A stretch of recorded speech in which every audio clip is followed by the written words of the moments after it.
In the heart of Santa Monica, at a trendy restaurant known for its fusion cuisine, a pivotal moment was about to change everything for one of its employees. Emily Carter, a dedicated waitress, had been working at Juniper Ash for 3 years, navigating the demands of high-end clientele with grace and professionalism. It was a Thursday afternoon. The lunch rush had just subsided, and the air was filled with the warm glow of the restaurant's soft lighting. Patrons, dressed in designer clothes and adorned with expensive accessories, expected nothing less than perfection from the staff. Emily, dressed in her crisp black uniform, was accustomed to the routine of wiping down tables and attending to guests with a smile. She had developed a reputation for being unflappable, a reliable presence in an environment where tempers occasionally flared and expectations were sky-high. Regulars knew her by name. She was the one who could handle any situation with poise, whether it was a spilled drink or a demanding customer.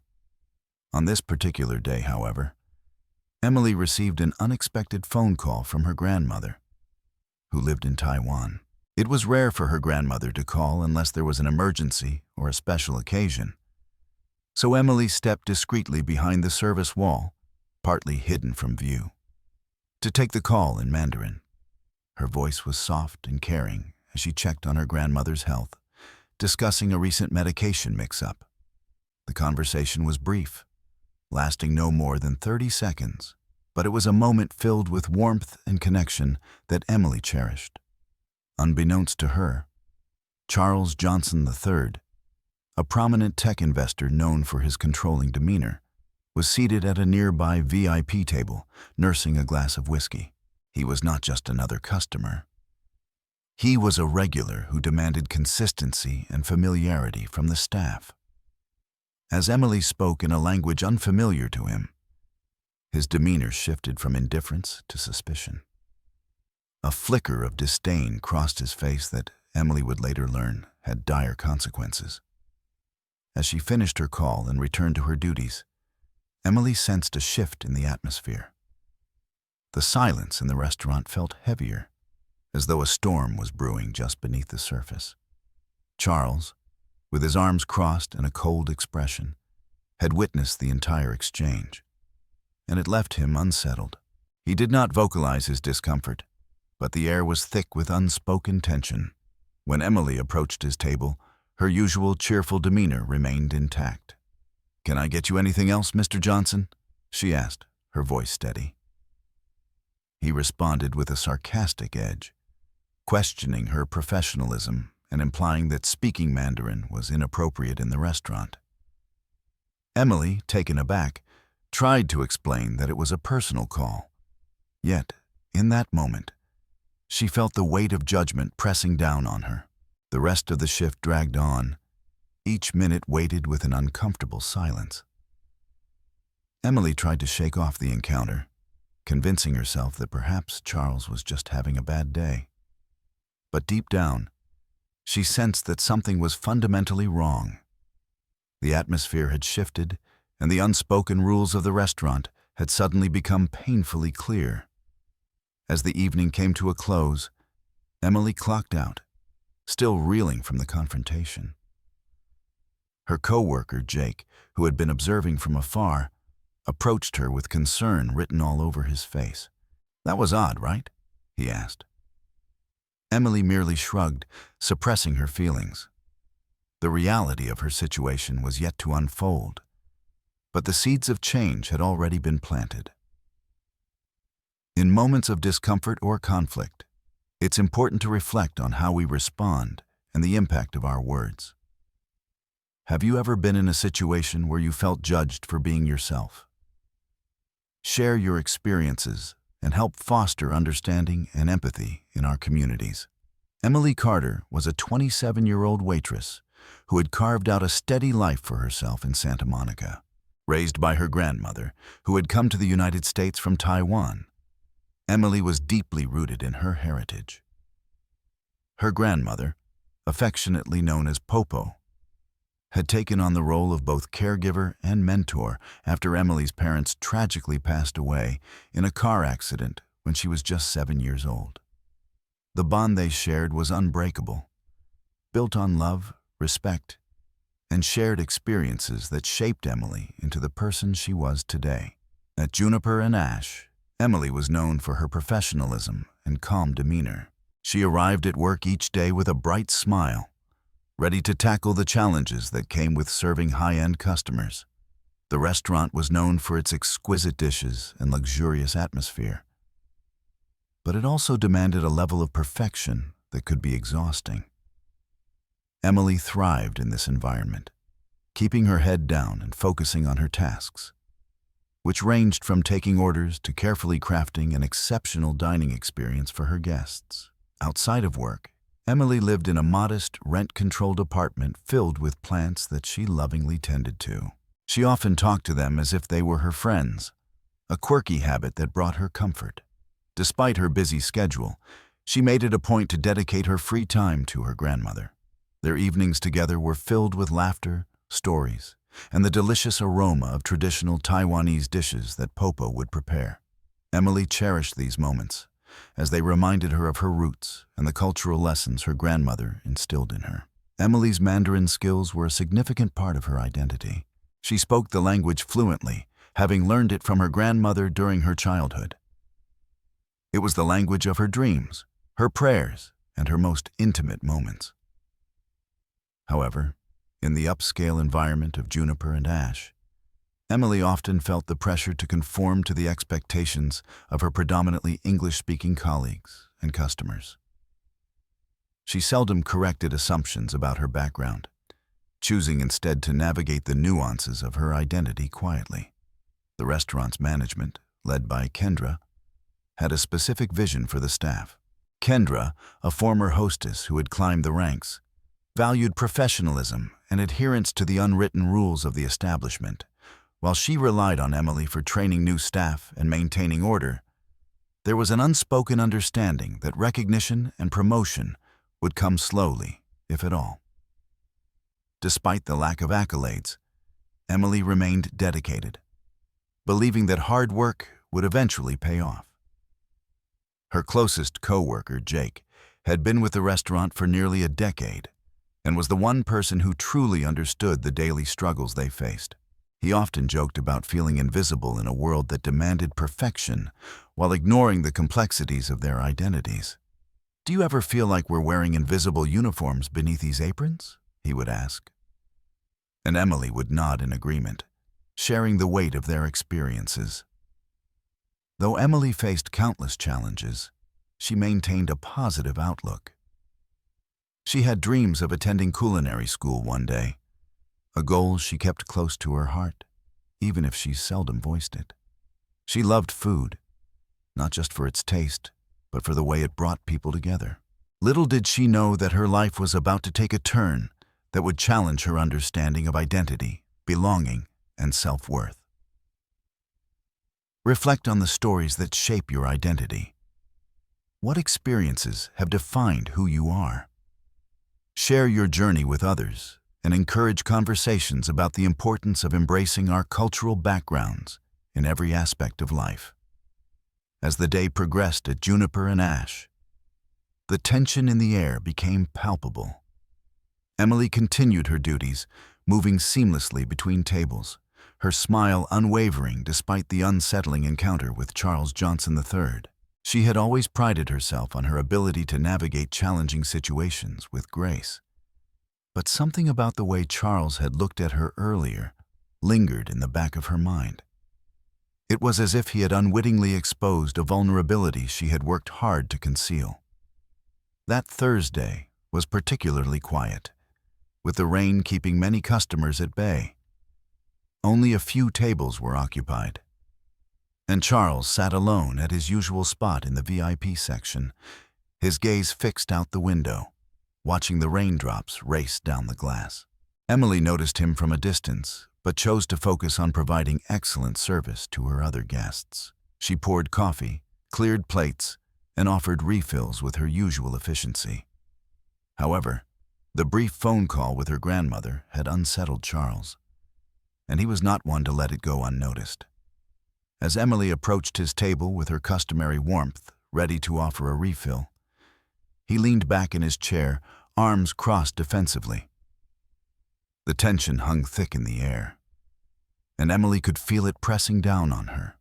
"Would you like another drink, Mr. Johnson?" she asked, her tone professional yet friendly. Charles glanced up at her, his expression hardening. "Didn't know this place hired spies," he replied, his voice dripping with sarcasm. Emily blinked, momentarily taken aback by his accusation. "Excuse me?" she responded, confusion clouding her thoughts. "You speak Chinese now?" he continued, his tone sharp. "Oh, that's what that was, right?" Emily felt her heart race as she realized the implications of his words. "I was speaking to my grandmother," she explained, her voice steady but laced with frustration. "It was a personal call, and I stepped away from the floor to take it." But Charles was unmoved. He scoffed, waving her off dismissively as if she were a nuisance rather than a valued employee. The interaction left Emily feeling small and exposed. She walked away slowly, her mind racing with a mix of indignation and disbelief. Had speaking Mandarin truly crossed a line? She had always believed in her right to connect with her family in their shared language, but now she felt the weight of judgment pressing down on her. As the shift dragged on, Emily's co-workers began to notice the change in her demeanor. Jake, who had been stacking napkins at the bar, looked over with concern. He mouthed, "What was that about?" Emily shook her head, not wanting to discuss it. She could sense the unease spreading among the staff as well. The usual light-hearted banter was replaced with awkward glances and hushed conversations, all eyes wary of Charles and the uncomfortable atmosphere he had created. When Emily finally clocked out, Jake was waiting by the lockers, his expression revealing that he understood something was amiss. "Are you okay?" he asked gently. Emily nodded, though her heart felt heavy. "It's just weird," she replied. "I didn't think speaking to my grandmother would cause such a fuss." Jake frowned, knowing that this wasn't just about one isolated incident. "People get uncomfortable when they can't put you in a box," he said, echoing their previous conversations about identity and belonging. Emily sighed, feeling the weight of their shared experiences hanging in the air. That night, as she prepared dinner for herself and called her grandmother, she tried to shake off the unease. Popo's laughter and the warmth of their conversation provided comfort. But the truth was, the day's events had left a mark. Emily went to bed feeling unsettled, unaware that the repercussions of her brief phone call were about to unfold in ways she could never have anticipated. Consider the moments in your life when you felt judged or misunderstood for simply being yourself. How did you respond? Sharing your experiences can help create awareness and foster empathy, encouraging others to embrace their true identities without fear. The following morning, Emily arrived at Juniper Ash with a sense of apprehension lingering in her chest. As she checked the schedule, her heart sank when she realized her name was absent from the list. Confusion washed over her. At first, she thought it might be a simple mistake, something that could easily be rectified. After all, she had been a dedicated employee, always punctual and reliable. Determined to find out what had happened, Emily made her way to Kendra's office. The door was slightly ajar, and Emily knocked lightly before entering. Kendra was seated at her desk, a folder in front of her, her eyes darting nervously as if she had rehearsed this moment countless times. Emily sensed an unease in the air that made her stomach churn. "Hey, Kendra," Emily greeted, trying to keep her voice steady. "I noticed I wasn't on the schedule for today. Is there a mix-up?" Kendra looked up, her expression serious. "Can you come in for a second?" she replied, her voice lacking its usual warmth. Emily stepped inside, the door closing behind her, and she felt a wave of anxiety wash over her. Kendra cleared her throat, reaching for the folder as if it were a shield. "I wanted to talk to you face to face because I respect you," she began. But Emily's gut instinct told her that this was not going to be good news. "We've been reviewing some concerns that were brought up regarding your conduct during yesterday's shift." Emily's heart raced. "Conduct?" she echoed, confusion mingling with dread. Kendra nodded, her gaze dropping to the folder. "There was a guest who expressed discomfort with how you handled yourself, specifically regarding the phone call you took during service hours." Emily felt a rush of anger and disbelief. "I wasn't on the floor. I was behind the service wall, taking a personal call. It was just a few seconds," she protested, her voice rising slightly. Kendra nodded, but her expression remained unchanged. "It's not just about the call," Kendra replied carefully. "It's about how it was perceived. Some guests don't like when things feel unfamiliar." The weight of Kendra's words settled heavily on Emily's chest. "So, I'm being fired because someone was uncomfortable hearing Mandarin in a restaurant that serves Asian fusion cuisine?" she asked incredulously. Kendra flinched, and Emily could see the guilt etched on her face.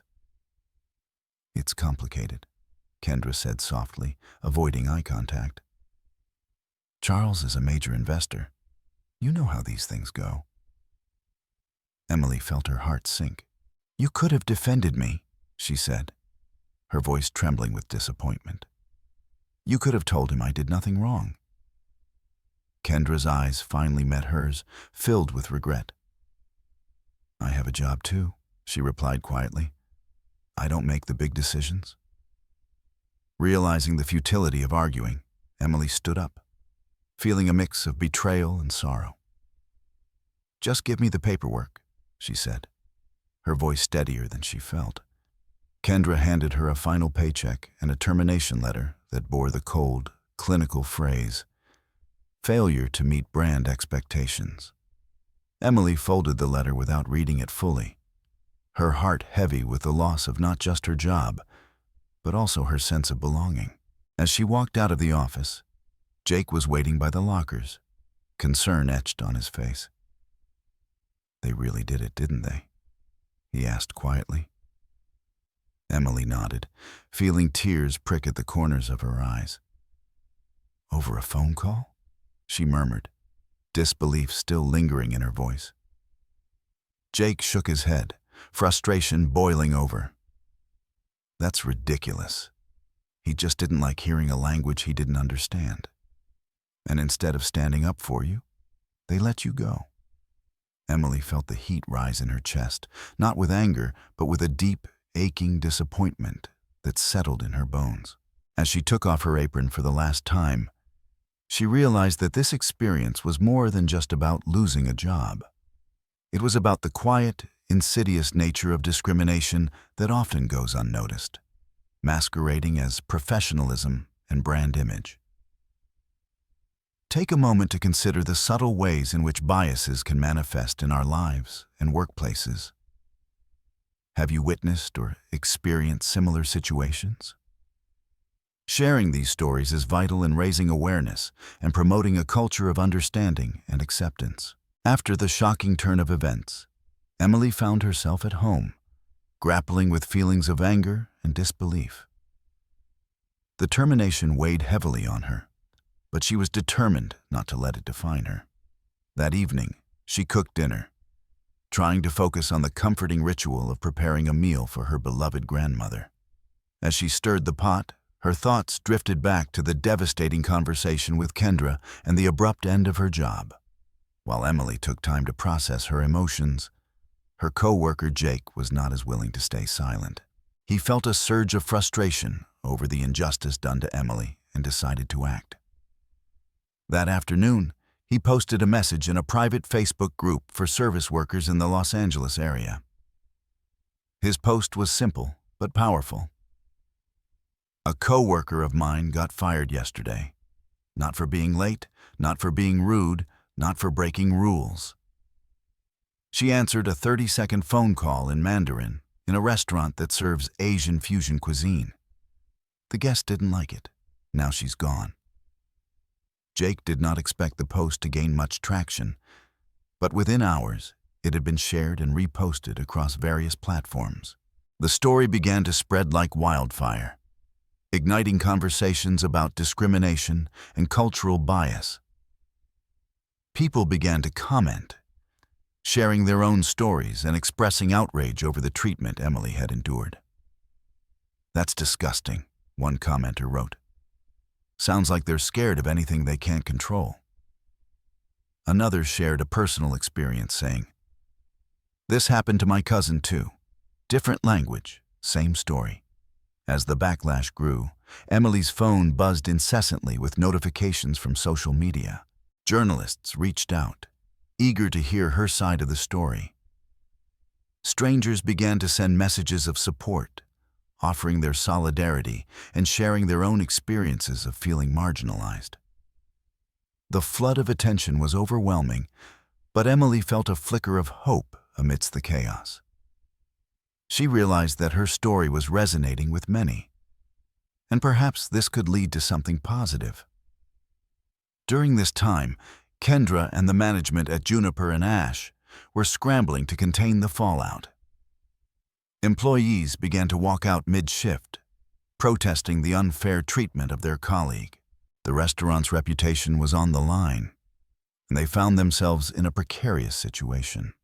One of the chefs even threw away a tray of expensive duck confit in a silent act of defiance before leaving without a word. As Emily watched the events unfold from her apartment, she felt a mix of emotions. She had never intended for her personal experience to catalyze such a significant reaction. But it was clear that the issue struck a chord. The next morning, she took a moment to reflect on her situation. She had spent too long allowing others to dictate how she should express herself and who she should be. Finally, she decided it was time to speak out. Emily typed a heartfelt message, succinct yet powerful, detailing her experience. "My name is Emily. I was fired last week from a restaurant in Santa Monica after a customer complained about me speaking Mandarin to my grandmother on the phone. I wasn't rude. I wasn't late.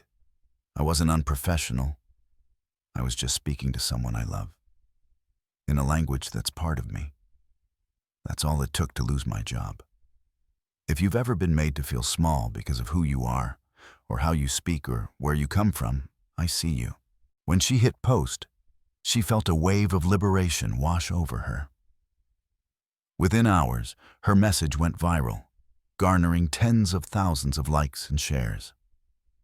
News outlets picked up the story, and Emily was soon invited to speak on various podcasts, sharing her experiences and advocating for the importance of embracing one's identity. Consider the impact of your words and actions on others. Have you ever witnessed an injustice or felt the need to speak out? Your voice can inspire change, and sharing your story can help others find their strength in times of adversity. As Emily's story gained momentum, the management at Juniper Ash realized they could no longer ignore the growing backlash. The restaurant, once a symbol of culinary excellence, was now facing a public relations crisis. After several days of chaos and employee protests, an email arrived in Emily's inbox from the restaurant's legal counsel, inviting her to discuss a resolution. The subject line simply read, "Request for conversation, Juniper and Ash response." Emily felt a mix of apprehension and resolve as she considered the invitation. She had spent the last few days reflecting on her experience and the support she had received from her community. The thought of returning to the restaurant felt daunting, but she also recognized that this was an opportunity to confront the issues head-on. She decided to accept the meeting, determined to advocate for herself and others who had faced similar discrimination. On the day of the meeting, Emily walked into a small office suite near Westwood. She wore jeans and a simple white t-shirt, opting for comfort over formality. She was not there to play games. She was there to make her voice heard. The atmosphere was tense as she entered. Jay Roth, the legal counsel, sat across from her, dressed in a gray suit that contrasted sharply with the casual setting. Kendra was also present, her expression tight and anxious. "Thank you for coming, Emily," Jay began, his tone polite but distant. "We want to offer you a formal apology and discuss a financial settlement in exchange for closure on this issue." Emily raised an eyebrow, feeling a wave of skepticism wash over her. "Closure for whom?" she asked pointedly. Jay shifted in his seat, clearly uncomfortable with the question. "We understand that emotions are running high, but our client has received threats, and the restaurant's reputation is being damaged," he explained. Emily leaned forward, her voice steady. "You're worried about the restaurant's reputation? I lost my income, my peace of mind, and my sense of belonging over a phone call. How is that fair?" She felt a surge of strength as she articulated her feelings. She had remained silent for too long, and now she was ready to demand accountability. Kendra finally spoke up, her voice shaking slightly. "Emily, I should have defended you," she admitted, her eyes downcast. "I didn't want to lose my job. But I see now that I should have stood up for what was right." Emily felt a stir of empathy for Kendra, but knew that the damage had been done. Jay cleared his throat, trying to steer the conversation back to the settlement. "We are offering you 3 months of severance and a statement of apology," he said, attempting to regain control of the meeting. But Emily was not interested in a quiet resolution that would allow them to sweep the issue under the rug. "No NDA," she said firmly. "I want the apology to be public. I want you to admit that I was let go because someone didn't like hearing me speak my own language. If that doesn't happen, we don't have a deal." The words hung in the air, heavy with the weight of her conviction. There was a moment of silence as Jay and Kendra exchanged glances, the tension palpable. Finally, Kendra nodded. "I'll support that," she said quietly. "You didn't do anything wrong, Emily. I should have spoken up." With the terms agreed upon, Emily felt a sense of empowerment wash over her. They were finally acknowledging the injustice, and she was ready to ensure that her voice was heard. Later that afternoon, Juniper and Ash released a formal statement across their platforms, acknowledging that the termination of Emily Carter was handled poorly and did not reflect their values of diversity and inclusion. Reflect on the power of your voice and the impact it can have on others. Are you willing to stand up for what is right, even when it is difficult? Share your thoughts and experiences to inspire others to do the same. Your courage can create a ripple effect, fostering change and understanding in our communities. After the meeting with Juniper and Ash, Emily felt a profound sense of relief mixed with anticipation. The public apology they had issued resonated widely, and the support from the community continued to pour in. However, Emily knew that this was just the beginning of her journey. She had spent so long silencing parts of herself to fit into a mold that others had created. But now she was ready to embrace her true identity and all its complexities. With the settlement money she received, Emily took a bold step toward her dreams. She enrolled in a part-time culinary program at a local college.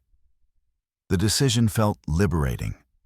She was finally pursuing something she had longed for, an opportunity to express her passion for food and creativity in a way that felt authentic. The culinary school was a far cry from the upscale restaurant where she had worked. The environment was collaborative, filled with aspiring chefs who shared their backgrounds and culinary traditions. It felt like a breath of fresh air. Emily quickly discovered that cooking was not just about following recipes. It was a way to tell stories and connect with people. In her classes, She found herself experimenting with flavors that reminded her of the dishes her grandmother made, each meal infused with love and memories. She learned to create everything from traditional Taiwanese dumplings to modern fusion dishes, and with every dish, she felt more empowered to embrace her heritage. In addition to her culinary studies, Emily started a blog to document her journey. At first, it was a simple collection of recipes and cooking tips, but it soon evolved into a platform for discussing her experiences as a young woman navigating her identity. She wrote about the challenges of being multilingual in a predominantly English-speaking world, the importance of honoring her roots, and the joy of sharing her culture through food. Her blog began to attract attention, with readers from diverse backgrounds expressing appreciation for her honesty and relatability. As Emily continued to share her story, she was surprised to find that her experiences resonated with many others. People reached out to her, sharing their own struggles with identity and cultural expression. Comments flooded in, with readers expressing gratitude for her willingness to speak openly about the complexities of being a person of color in the culinary industry. Her voice, once silenced by fear and uncertainty, was now a source of inspiration for others. One day, as Emily prepared a post about her grandmother's scallion pancakes, she received a call from a local news outlet. They wanted to feature her story and her blog on their program, highlighting the importance of diversity in the culinary arts. Emily felt a rush of excitement and nervousness all at once. This was her chance to amplify her voice even further, to reach a broader audience and advocate for the values of inclusion and respect. When the segment aired, Emily watched with a mix of pride and vulnerability. She spoke about her journey, the challenges she had faced, and the importance of embracing one's identity. The response was overwhelmingly positive, and Emily felt a renewed sense of purpose. She was no longer just a victim of circumstance. She was a voice for change, advocating for herself and others who had felt marginalized. As she sat in her kitchen, reflecting on her journey, Emily realized that she had not only found her voice, but also her freedom. She had learned that silence does not protect. It merely allows others to erase you. In sharing her truth, she had empowered herself and inspired countless others to do the same. Embrace your own voice and share your story. Whether through writing, art, or conversation, your experiences matter and can inspire others to find their strength. Remember, you have the power to create change in your community by simply being yourself.